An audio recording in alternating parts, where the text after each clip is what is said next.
And the question is posed. The facts and the figures are obvious. The unemployment figures on the day that Thatcher died shot up by 70,000. George Osborne was weeping in St. Paul's yesterday. Crocodile tears and crocodile teeth. He was weeping for what? You couldn't work out whether he's weeping for Thatcher or he was weeping about the rise of unemployment on the day. What a day, by the way, to bury bad news. Thatcher and the unemployment figures in one go. But that's an indication of what is coming in Britain at this moment in time. The hatred for Thatcher was because she epitomised what Trotsky called the cold cruelty of the British ruling class. That cold cruelty of being impervious to the suffering of working people. She was impervious.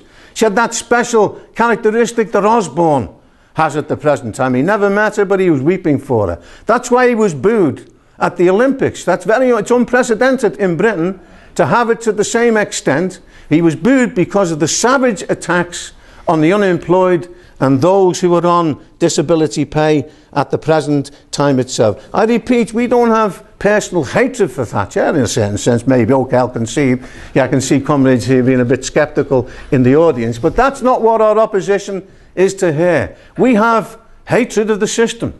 This is a systemic issue.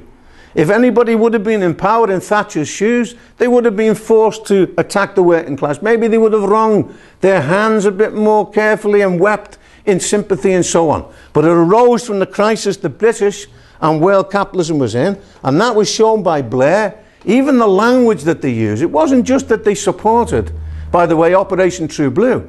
They talk about a settlement. They talk about 1945 and the Labour government being the settlement.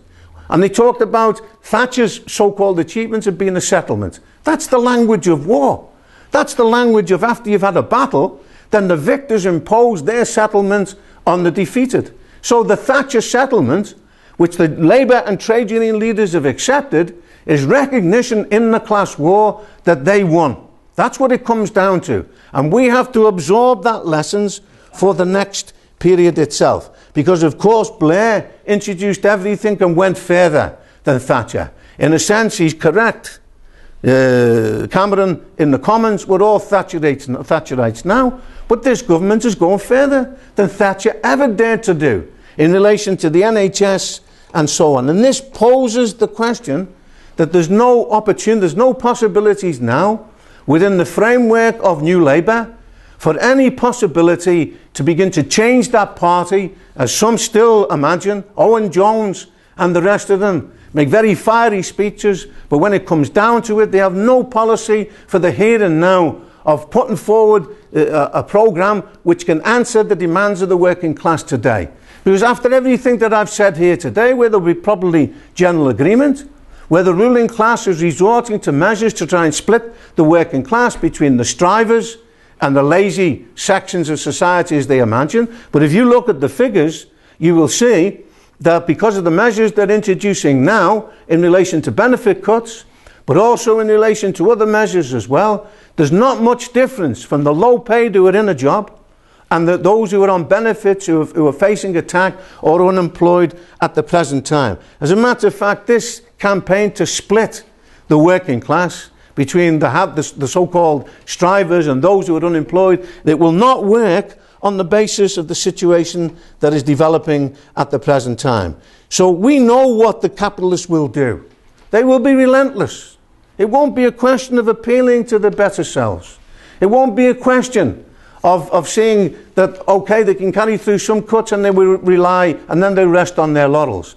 This is going to be carried through to an extent that we've never seen before. If you were to say to the Greek workers, or to the Spanish workers, or the Portuguese workers, show them a film 5 years ago, and say this would be your fate in 5 years' time, they would have condemned that as a monstrous fabrication. It wasn't possible that that would take place.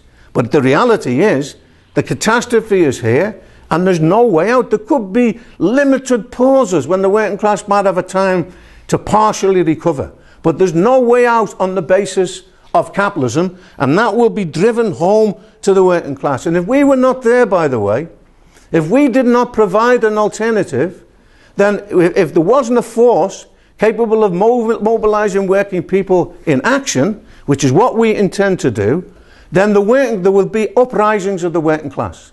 There will be spontaneous uprisings of the working class. As we've seen the tendency in Portugal in the last couple of months, as we've seen in Greece, as we've seen in Spain. An article this week, for instance, in the Financial Times, that the trains are virtually empty in Spain between the major cities because the working class and the middle class don't have the wherewithal to buy the tickets to go on the trains. And they're relatively cheap, by the way, in comparison to the cost of travel in Britain at the present time. There's not one aspect of life which is not unaffected by this crisis. The question is then posed, well, why haven't the working class come out in a movement to overthrow this government and to move against them at the point of production and so on? Well, I think there's a combination of a number of measures. There are workers who are thinking, well, this crisis is bad, but maybe if we hang on a little bit longer, the situation can change. Even, by the way, the suffering of the Greek, the Portuguese and the Spanish workers is being used as a scarecrow. You can't say that the Greek workers have not struggled. They've had about 22 general strikes, included in that about 4 of a 48-hour character. They've striven might and main to overthrow the system. And what is missing, of course, is a leadership on the trade union and the political field that is able to mobilize working people to change society or give them a perspective of changing society and a program that fits the needs. There's a combination of factors in this. In Britain, maybe the working class has probably accepted the line that, okay, look, the employment figures seem to be better. The reality is they're hiding unemployment at the moment. You have somebody who's got a couple of hours a week who's counted as employed. They're part-timers. You've got people setting up their own businesses and they have 3 customers a week. They're counted as employed. The reality is real unemployment has actually increased. As I said, wages, the average median wage has gone down by about 10% since 2008.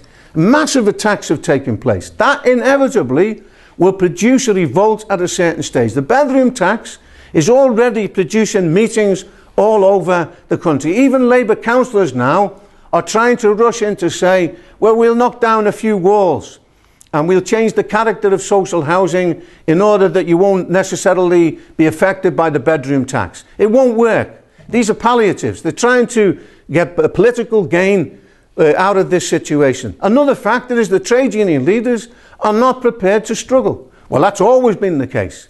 But their position at the moment is, in effect, without spelling it out, wait for a Labour government to come to power. And what perspective is that?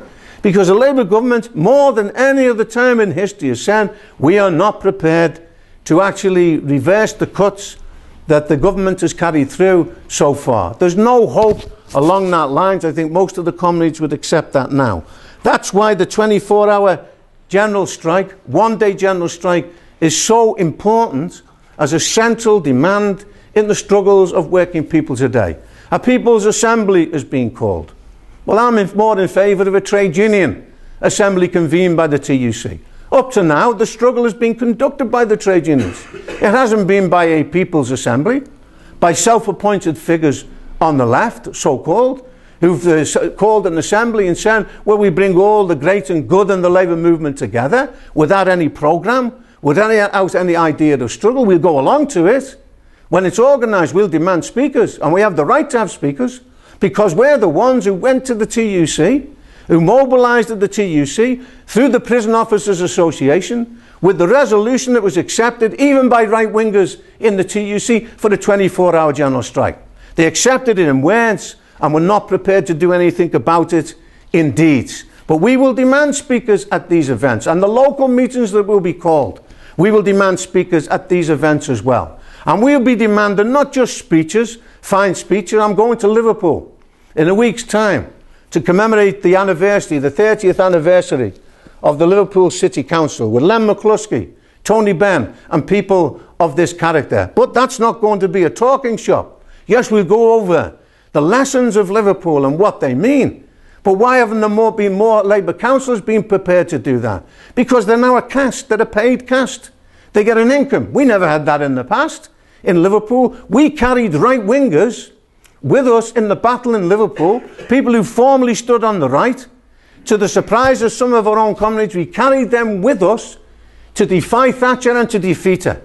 The only reason she won in the end is the miners' strike ended, because the TUC let them down, as I said, and then she turned on Liverpool. But it left an indelible impression. Tony Benn, in his memoirs, remarks on a particular incident that he experienced in Liverpool. He said he was talking to a worker on Lime Street Station. He said, well, where do you work? He said, well, I work in Smith's. He said, it's interesting, he said, Tony, I've just been reading Chomsky. And he makes the point, where else would you get an ordinary worker reading Chomsky? Well, I would prefer him to read Trotsky, but nevertheless, it's reading a radical writer. But where does he think that consciousness came from? Where does he think the consciousness of the Liverpool and the Everton families, that's the most difficult, by the way, to politicize. When that starts happening, something is happening in society as well. Where does he think that's come from? Yes, there is a tradition in Liverpool of struggle, as there is in Goldthorpe, as you saw yesterday in that marvellous demonstration, or in Glasgow. There was only 2 people watching the screen in Leeds when the funeral was taking place of Thatcher, which belies this great national outpouring of grief and this national support for Thatcher. But where does Tony Benn and others think that consciousness came from? It came from us, partly, through the example, not just of talking about it, but in deeds and in practice. What the anarchists used to call the propaganda of the deed. Not of terrorism or anything like that, but showing in practice what working people were capable of in the course of the struggle between 1983 and 1987. And these are the lessons we have to remember when Thatcher goes into history. It's like John Brown's body. It lies a moulding in his grave, but his soul goes marching on. So the soul of Thatcher for the ruling class goes marching on. It's capitalist counter-revolution against the gains of the working class. But it's not an all-powerful force, as we have shown in the course of the struggle that we have conducted. And in the next period, in the events, I mean, we'll have to see how the polls pan out in the next couple of days. But I will wager that if anything, it will register a decline in the support for Cameron. But the polls are not the most important thing.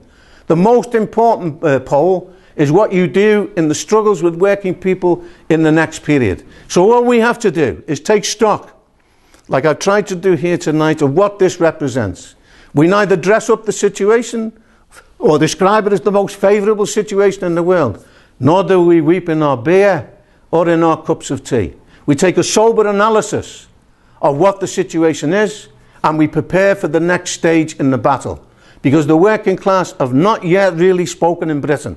They've not spoken as the workers in Southern Europe have. But we have had March the 26th. We've had the public sector strikes that followed, which were a revelation and the beginning of the change. And the trade union leaders have stepped back from that so far. They've looked over the others. Look at the NUT leadership that Bob used to be a very important member of. No teacher who was in his position in the past would have imagined the kind of cuts that are taking place today. Where yesterday, my wife came away from a school where teachers' assistants were actually, the wages were cut by about 10% in that school. They're trying to fragment the working class. And the teachers, the nursery nurses were told that their hours would be lengthened for that day. They would have, instead of an hour for lunch, they'd have half an hour for lunch. That's the norm in relation to what is happening in Britain today. And remember, they're going to create a £15 million library for Thatcher. This is the government that's closing down libraries all over Britain at the present time. What a scandalous irony in the situation that we exist. So, comrades, we have to take a balance sheet of what this represents. We have to see it against the background of what's happening in society. We have to build our forces. We've had 100 applications to join for the Socialist Party in the month of April so far. Much higher than we had last year. In the last 48 hours, the last 24 hours, we had 20 applications to join online. Not all of them will make the grade. Not all of them will come to meetings. They'll be watching. They'll be examining our credentials, seeing what we're doing.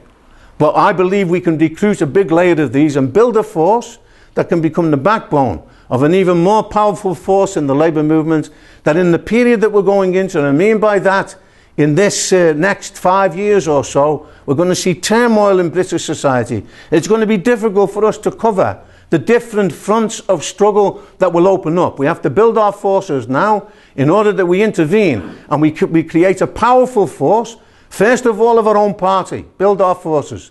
Secondly, of building a much bigger force, a mass party of the working class, of renovating the trade unions, where we're standing a slate of comrades in unison now to challenge the rotten leadership of Unison. We've got John standing in the RMT, which will be a big step forward if we manage to get that position elected. We're not just talking about what is going to happen in the next period, we're preparing materially for a force that can really change the situation.